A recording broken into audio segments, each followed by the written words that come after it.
Live हो रहा है क्या? लाइव हो रहा है, ये लाइव हो रहा है।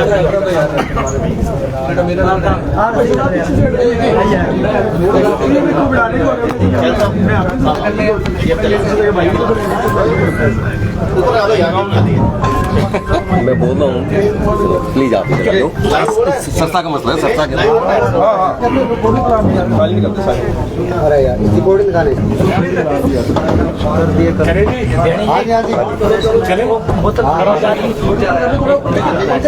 Please silent. हाँ जी, सबसे पहले आप साथियों का यहाँ आने के लिए बहुत बहुत धन्यवाद और हम इस बात के लिए क्षमा मांगते हैं कि आपको कुछ देर वेट करना पड़ा। आज ये हरियाणा चुनाव पे बहुत ही महत्वपूर्ण पीसी है।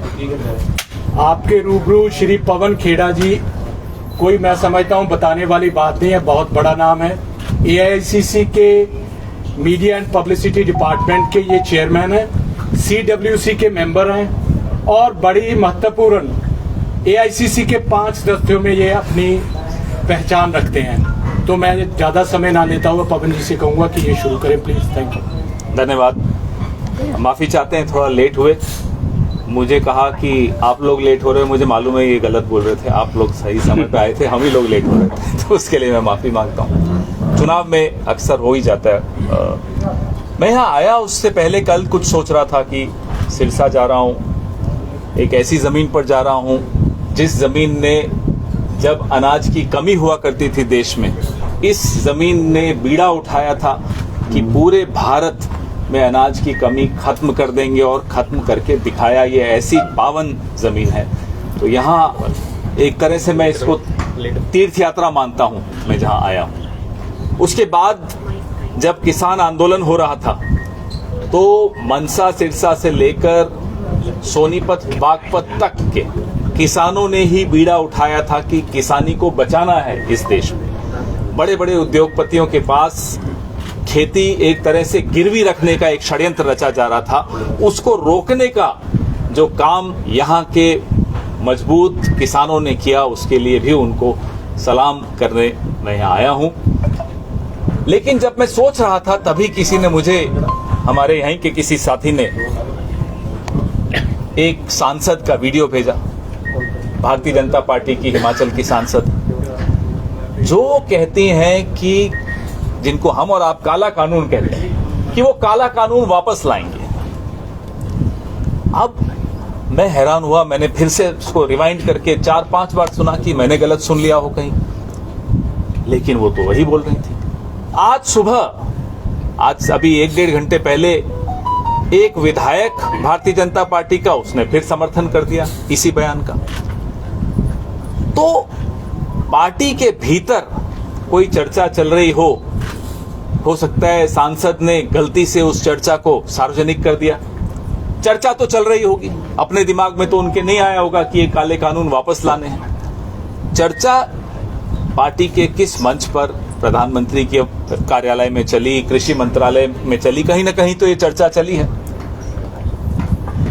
लेकिन उसको सार्वजनिक हो जाना, उसका मुझे लगता है भगवान चाहता है कि इस तरह का षड्यंत्र कामयाब न हो, इसलिए भगवान ने उस सांसद को सद्बुद्धि दी कि उन्होंने ये चर्चा आप सबके सामने कर दी। ये भगवान करवाते। बड़ी धार्मिक नगरी में हैं हम, यहाँ बैठे हैं, आशीर्वाद है भगवान का, ऐसा नहीं है। लेकिन 10 साल में जो सिरसा की इस पूरी बेल्ट की नौजवानों की हालत हुई, किसानों की हालत हुई, पहलवानों की हालत हुई, वो आप सबके सामने। चिट्टा जो कभी यहां सुनाई नहीं देता था 2014 से पहले, आज चिट्टे का एक तरह से कैंसर की तरह वो फैल रहा है। नौजवान नशे के लत में आ रहे हैं, उनको धकेला जा रहा है नशे। ये षड्यंत्र क्या है? इस देश की आने वाली नस्लों को तबाह करने का षड्यंत्र कोई देश का दुश्मन ही रच सकता है। कोई देश को चाहने वाला तो ऐसा काम नहीं कर सकता। न इनको हमारी नस्लों की चिंता, न इनको हमारी फसलों की चिंता, इनको किस चीज की चिंता है? सिर्फ अपनी सत्ता की चिंता। मुझे याद है एक वीडियो बड़ा वायरल हुआ था, यहीं का वीडियो था। एक बुजुर्ग यहाँ 9.5 साल के मुख्यमंत्री खट्टर साहब के पास रोते रोते गए, उनका बेटा नशे की वजह से मौत हो गई थी उसकी, और किस तरह से उसको अपमानित किया था मुख्यमंत्री ने उस वक्त के, वो मैं वीडियो भूल नहीं पाया। वो हम सबके दिमाग में है, दर्द देता है वो वीडियो। एक तो आप नशे को, और नशे में मुझे हमारे यहाँ के साथी बताते हैं कि भारतीय जनता पार्टी के कई नेता भी शामिल हैं इस तरह के नशे के व्यापार में। बताइए, ये क्या देश के दुश्मन नहीं है तो क्या है? जो हमारी आने वाली पीढ़ी को तबाह कर रहे हैं वो दुश्मन ही है। पहलवानों के साथ क्या हुआ वो आपने देखा। पूरा देश पहलवानों के साथ खड़ा था, लेकिन भारतीय जनता पार्टी उन पहलवानों को जिसने परेशान किया, प्रताड़ित किया, उसके साथ खड़ी थी, आज भी खड़ी है। 77 करोड़ का बजट हरियाणा को खेलों के लिए दिया गया, 426 करोड़ का बजट गुजरात को दिया खेलों में। बताइए गुजरात कितने मेडल लाया और हरियाणा कितने मेडल लाया? जब देश में हरियाणा से मेडल आते हैं तो पूरा देश खुशी में झूम उठता है। ये पहली बार हुआ कि मेडल नहीं मिला तो भारतीय जनता पार्टी खुश हो गई कि देखो मेडल नहीं मिला। ये किस तरह का माहौल है कि आप मेडल के हक की लड़ाई लड़ना चाहिए था आपको विदेश में खड़े होकर, नहीं लड़ी। उल्टा सोशल मीडिया पर ताने दिए गए कि देखो मेडल नहीं ला पाई। ये इन्होंने पहलवानों के साथ किया। कोविड चल रहा था, ऑक्सीजन के लिए हम और आप सब परेशान हो रहे थे। 750 किसान दिल्ली की सीमा पर जान गंवा बैठे, किसी ने सुध नहीं ली। ये तो शुक्र है कि चुनाव आते हैं तो मोदी जी ने आकर कहा कि मैं काले कानून वापस लेता हूं, लेकिन एक बात और कही थी कि शहीद का दर्जा देंगे उन किसानों के परिवारों, उन किसानों को। क्या हुआ उस शहीद के दर्जे? हम जब सरकार बनाएंगे हरियाणा में, ना केवल उन परिवारों को रोजगार के मौके मिलेंगे, उन किसानों को शहीद का दर्जा मिलेगा और एमएसपी को कानूनी दर्जा देने की लड़ाई हम केंद्र सरकार से, आप लोगों की मदद से लड़ेंगे। धोखा हुआ है। आपने टीवी पर आकर कहा, किसानों को कहा अपना आंदोलन वापस ले लीजिए, हम एमएसपी का कानून बनाएंगे। 2 साल से ऊपर हो गया, कहां है वो कानून? और किसानों को आतंकवादी, अलगाववादी, क्या क्या नाम दिए। पहलवानों का अपमान, जवानों का अपमान, किसानों का अपमान। फिर किस मुंह से आप वोट मांगने आते हो, हम ये जानना चाहते हैं। हिम्मत कैसे होती है आपके यहां वोट मांगने? और अगर इतना अच्छा काम किया था आपने तो 9.5 साल के मुख्यमंत्री को हटाने की जरूरत क्यों पड़ी? क्यों हटाना पड़ा? अब वो घूम रहे हैं पूरे देश में, मनोहर कहानियां सुना रहे हैं। उनकी मनोहर कहानियों को सुनने की इच्छा तो उनकी अपनी पार्टी की नहीं है। हरियाणा क्यों सुनेगा उनकी मनोहर कहानियां? प्रधानमंत्री, गृह मंत्री, कृषि मंत्री, रक्षा मंत्री, इन सबको लाइन में यहां खड़े होकर आप सबसे माफी मांगनी चाहिए। अग्निवीर लाए, जिस हरियाणा में साल में 5000 लोग फौज में भर्ती होते थे, आज 225 लोग होते हैं साल में। ये किया इन्होंने अग्निवीर लाकर हरियाणा के साथ। तभी मैंने ये आपको मंत्रालयों के नाम बताए। इन तमाम मंत्रियों को आप बुलाइए हरियाणा के सामने, हरियाणा के किसान के सामने, हरियाणा के पहलवान के सामने, हरियाणा के जवान के सामने माफी मांगे देश से। 71 की लड़ाई हो, 65 की लड़ाई हो, कारगिल की लड़ाई हो, यहीं का जवान सीमा पे जाकर अपनी जान देता है। तिरंगे में लपेटकर उसको लाया जाता है। उसके नाम से आप वोट मांगते हो, लेकिन उसके साथ कर क्या रहे हो आप? देश की सुरक्षा के साथ क्या कर रहे हो आप? ना आपको नौजवान के भविष्य की चिंता, न सेना की आगे की चिंता कि सेना मजबूत रहे, न हमारी सीमाओं की चिंता। आपको चिंता सिर्फ अपनी सत्ता की है। इसलिए जब भी यहां प्रधानमंत्री आए, पहली मांग उनसे आप करिएगा कि वोट तो आप अब 5-7 साल बाद आइएगा मांगने, अभी माफी मांग कर जाइए। हमारी 7 गारंटियां हमारे सब साथी लगातार आपसे साझा कर रहे हैं। ये मल्लिकार्जुन खड़गे जी और राहुल गांधी की जुबान से निकले हुए शब्द पत्थर की लकीर होते हैं। अगर उन्होंने कहा है गारंटी तो गारंटी होती है। ये 7 गारंटियां लागू करके रहेंगे। लोग कहते हैं हमको कई प्रेस कॉन्फ्रेंसेस में कि साहब बजट गड़बड़ा जाएगा, पैसा कहां से लाओगे। 1966 जब से हरियाणा बना से लेकर 2014 तक हरियाणा के ऊपर कर्जा 70,000 करोड़ का था। 66 से 2014 के बीच में 70,000 करोड़ का कर्जा था। 2014 से 24 के बीच में 3.25 लाख करोड़ का कर्जा हो गया। आप सोचिए 10 साल में 3.25 लाख करोड़ कोई छोटी बात नहीं। 40 साल में 70,000 करोड़ और 10 साल में 3.25 लाख करोड़, लेकिन कहीं रोजगार होता हुआ नहीं दिख रहा। वो पैसा कहां गया, हम ये जानना चाहते हैं। 100 गज के प्लॉटों की योजना जो कांग्रेस लाई थी, आपने वो खत्म कर दी। जो काम यहां कांग्रेस करके गई, उसके बाद आपने एक ईंट और उन कामों पर नहीं लगाई, सिर्फ उनका श्रेय लिया, उसका क्रेडिट लिया। लंबी बात कर सकते हैं, इनके 10 साल के कुशासन पे बहुत कुछ कहा जा सकता है, बहुत कुछ कहा जा रहा है। इसलिए ध्यान बटा रहे हैं मीडिया का, विपक्ष का, वोटर का, सबका ध्यान बटा रहे हैं अनर्गल बातें करके, फालतू के विवाद पैदा करके, जहां विवाद नहीं है वहां विवाद पैदा करके ये ध्यान बटाने की साजिश रची जा रही है। ध्यान मत बटने दीजिएगा, ना अपना, ना हमारा, न इस हरियाणा के वोटर का, क्योंकि ध्यान से वोट देना जरूरी है। मुझे मालूम है गुस्सा बहुत है आप सबके मन में और गुस्सा जायज है आप सबका। जब बटन दबेगा वो इतनी तेजी से दबने वाला है कि कहीं मशीन न टूट जाए, इतना ज्यादा गुस्सा है। बटन 2 कारणों से दबा रहे हैं लोग, इनको हराने के लिए और कांग्रेस को जिताने के लिए। आपके सवाल, आपका स्वागत। एक एक करके पूछें। पवन जी, कांग्रेस के अंदर एक कद्दावर नेता हैं कुमारी शैलजा, सीएम की दावेदार हैं, लेकिन चुनाव प्रचार से दूरी बनाए हुए क्यों? देखिए, यहाँ की सांसद हैं, हम सबकी बहुत वरिष्ठ नेता हैं। उन्होंने खुद इसका जवाब परसों भी दिया, कल भी दिया, मैं भी सुन रहा हूँ, आपने भी सुना।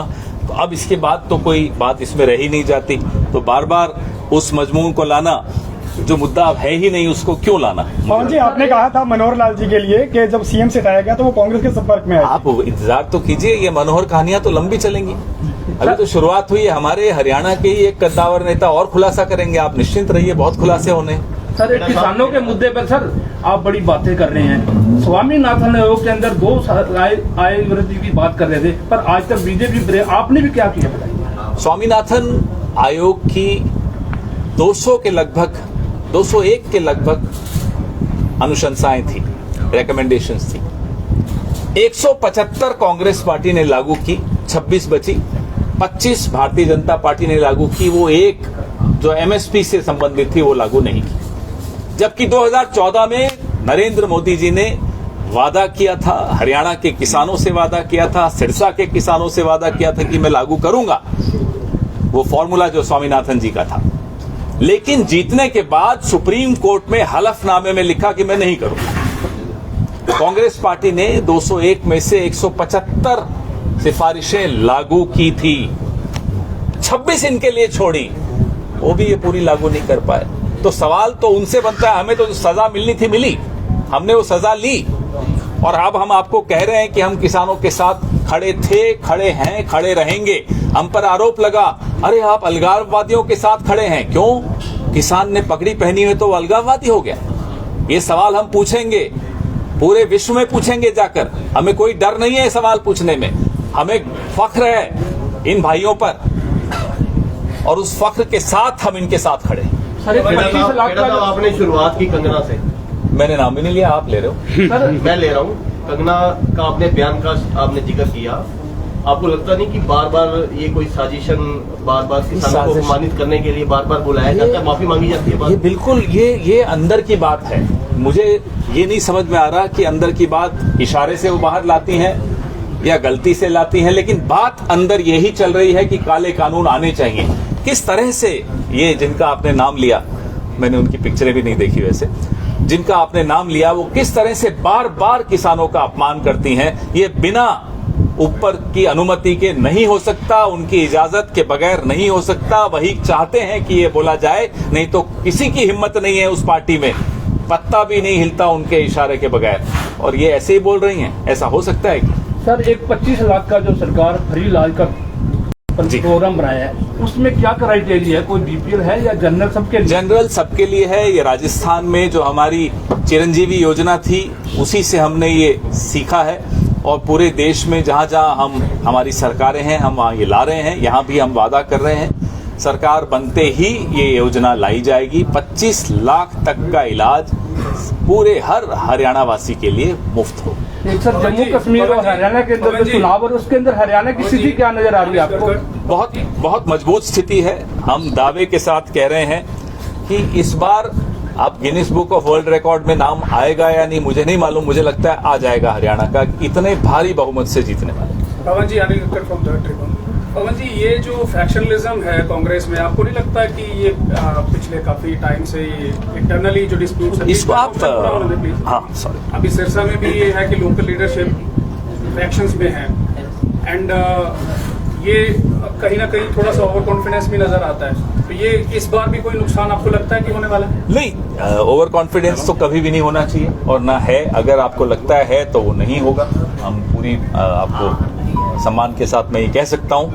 रही बात फैक्शनलिज्म की, अनिल जी, तो फैक्शनलिज्म शब्द गलत लगता है, ये फैक्शनलिज्म नहीं है। हमारे यहाँ इतनी ईमानदारी है कि जो मन में है, मलाल मन में नहीं रखते, बोल के एक बार खत्म कर देते, और फिर मिलजुल कर चुनाव लड़ते हैं, जीतते हैं, सरकार बनाएंगे। सर सिरसा और रानिया की बात करें तो ऐसे कैंडिडेट को टिकट दी गई जो अभी कांग्रेस ज्वाइन की, और पुराने लोगों को टिकट नहीं दी गई जो मेहनत कर रहे थे पूरे वक्त में कांग्रेस के। ये सवाल अगर मैं हफ्ते भर पहले आता तो बिल्कुल पूछते, आप मैं जवाब देता। अब बात पुरानी है।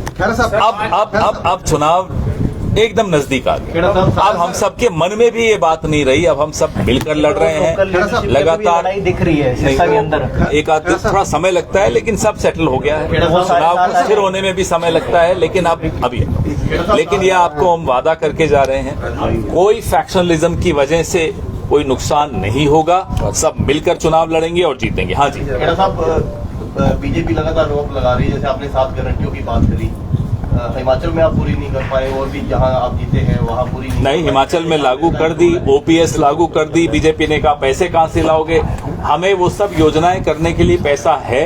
किसी भी स्तर पे अगर हमें खुद त्याग करना पड़े करेंगे, लेकिन जो गारंटियां हैं वो पूरी होंगी, की जा रही हैं, यहां भी की जाएंगी और होंगी। मैंने आपको बताया 70,000 करोड़ बनाम 4.25 लाख करोड़, ये अंतर है। इन लोगों को सरकार चलानी नहीं आती। हाँ, हरियाणा के अंदर सीएम चेहरे को लेकर लड़ाई है। किसकी लड़ाई है? आपकी? शैलजा जी भी कह रहे हैं कि सीएम बनेंगे। हमारे यहाँ कोई लड़ाई नहीं। हमारे यहाँ बहुत सिंपल प्रक्रिया है कि जो विधायक दल है वो आपस में तय करता है, राय मशविरा करता है, केंद्रीय नेतृत्व को अपनी राय बताता है, फिर केंद्रीय नेतृत्व निर्णय लेता है। पवन जी, 2005 में ऐसा हुआ था कि भजनलाल जी विधायक नेता थे, लेकिन भूपेंद्र हुड्डा को सीएम बना दिया गया था। तो क्या जो हमारे विधायक दल की बैठक में जो निर्णय लिया जाता है, जो सिफारिश विधायक दल करता है, उसके आधार पर ही निर्णय लिया जाता है। और आपकी तरफ से 2 लाख की कांग्रेस के वरिष्ठ नेता है जी, बिल्कुल है। हाँ जी, कांग्रेस के वरिष्ठ नेता की कांग्रेस कैंडिडेट साथ नाराजगी चल रही है, तो मनाने का दौर चलेगा सर, क्योंकि तंजा कसी का दौर चल रहा है सर। नहीं, वो दौर जो आप कह रहे हो चल रहा है वो ज्यादा मीडिया में चल रहा था जी। हकीकत में इतना नहीं चल रहा। कैंडिडेट को बुलाइए। सर एक हकीकत में ऐसा नहीं था सर, लेकिन जो मन में आता है कई बार, कई लोगों को लगता है, हमें भी लगता है कई बार कि मुझे ये चीज मिलनी चाहिए थी या मेरे आदमी को भी होता है। ये जायज सी बात है राजनीति में सर। लेकिन वो ऐसा नहीं है कि कोई दुश्मनी है, आपस में सब मिलकर ही चुनाव लड़ रहे हैं। हाँ जी, एक वक्फ बोर्ड के मुद्दे पे बीजेपी आपको काफी घसीट रही है कि इन्होंने माइनॉरिटी को अपना फायदा लेने के लिए हमेशा इनको आगे किया है। बीजेपी की एक आदत है, जहां विवाद नहीं है वहां भी विवाद पैदा करना, क्योंकि विवाद के बगैर बीजेपी है ही नहीं। जब तक विवाद है तब तक बीजेपी है। और विवाद क्यों पैदा करना चाहते हैं? ताकि चिट्टे पे सवाल न पूछे जाएं, बेरोजगारी पे सवाल न पूछे जाएं, अग्निवीर पे सवाल न पूछे जाएं, किसानों पर सवाल न पूछे जाएं। इस कारण से ये षड्यंत्र रचते हैं, रोज एक नया शिगुफा छोड़ देते हैं। चलिए सब आप इसमें बिजी हो जाइए। नया कानून बना के इसको कंडेम करना चाहते हैं। अब वो तो जेपीसी है, अब जेपीसी पे जो निर्णय होगा देखते हैं। सर, आपकी तरफ से 2 लाख की नौकरी गारंटी देगी। बीजेपी ने भी नौकरियां तो बहुत से निकाली, लेकिन वो पेपर लीक बहुत ज्यादा होते थे, तो आपकी तरफ से अरे यहाँ जो नया संसद बना उसकी छत भी लीक होती है। ये बीजेपी तो लीक प्रूफ हो ही नहीं पाएगी, यहाँ हर चीज लीक होती है। हम एक भर्ती विधान बन रहा है, आपके सामने बहुत जल्दी ही एक भर्ती विधान लाया जाएगा। हरियाणा में एक, पूरे देश में ये शायद पहला ऐसा मॉडल होगा जो बिल्कुल लीक प्रूफ विधान होगा। भर्तियां पारदर्शी होनी चाहिए, कोई उसमें भाई भतीजावाद नहीं होना चाहिए, रिश्वतखोरी नहीं होनी चाहिए। उसके आधार पे एक भर्ती विधान एक्सपर्ट्स हमारे बना रहे हैं। सर, एक मुख्य क्वेश्चन है, वर्ल्ड बैंक के अंदर ये मोदी सरकार के लिए हम पैसा, आज वो पैसा कितने गुना बढ़ गया है? क्या मैं नहीं समझा। वर्ल्ड बैंक के अंदर जो ब्लैक मनी थी स्विस बैंक में, अच्छा, इस मोदी सरकार से आगे काफी गुना बढ़ गई। ये कहते हम लेके पूछो ना इनसे। तो 2014 में तो सारा चुनाव ही उस पे लड़े थे कि साहब हम काला धन लाएंगे, काला धन लाएंगे। काला धन तो छोड़िए लाना, देश का धन भी बाहर चला गया अब तो। और अभी बीच में स्विस बैंक में किसी के खाते फ्रीज हुए, तब से मोदी जी की रात की नींद भी उड़ी हुई है, सुनते हैं आजकल सो ही नहीं पा रहे हैं। एक आपका भी कांग्रेस का, अब एक महिला को पूछने दो। 1,20,000 कर्मचारियों को सरकार ने बीच बाजार में छोड़ रखा है। क्या कांग्रेस सरकार? कौन से कर्मचारी? कौशल रोजगार। हाँ, कौशल रोजगार। उनके लिए भी हमारी 2 बैठकें हुई थी, उनके कुछ प्रतिनिधियों से भी बैठक हुई थी। ये हम उनको आश्वस्त करते हैं कि उनके साथ न्याय होगा और कांग्रेस पार्टी की सरकार बनते ही उनके साथ न्याय देने की प्रक्रिया शुरू होगी। का सवाल है कोई सवाल? एक महिला से पूछने दिया आप लोगों ने, किसी महिला को नहीं पूछा। मेरा एक सवाल है, उसके बाद आज एक न्यूज है कि आपका जो रूस से कैंडिडेट है मोहम्मद इलियास, उनकी कल रैली थी, उसमें राजनगर भी थी। वहाँ का एक वीडियो वायरल हो रखा है जिसमें वो 500-500 के नोट बांट रहे थे। आरोप ये लग रहा है कि वो रैली में लोगों को बुलाने के लिए लगाया। ना तो हमारे पास इतने पैसे होते हैं, ना हमारे पास ऐसी मानसिकता है। देख लीजिएगा, इंक्वायरी जब होगी वो कोई बीजेपी के ही निकलेंगे जो ये कर रहे होंगे। सर, सिरसा विधानसभा से ना बीजेपी ने पहले ही घुटने टेक दिए, उसके लिए क्या कहें? हाँ, आइए उनके पास। सॉरी, क्या बोल रहे थे? सिरसा विधानसभा के चुनाव में बीजेपी कैंडिडेट ने पहले ही घुटने टेक दिए, नॉमिनेशन वापस ले लिया सर। हाँ, ये भी ये तो आप सब समझते हैं क्या हो रहा है, क्या कौन सी साठगांठ कहाँ है, वो सब दिख रही है आपको। आइए कैसे हैं? हाँ जी, धन्यवाद। चाय पिलाई सबको। सभी साथियों के लिए चाय पानी की व्यवस्था है, सभी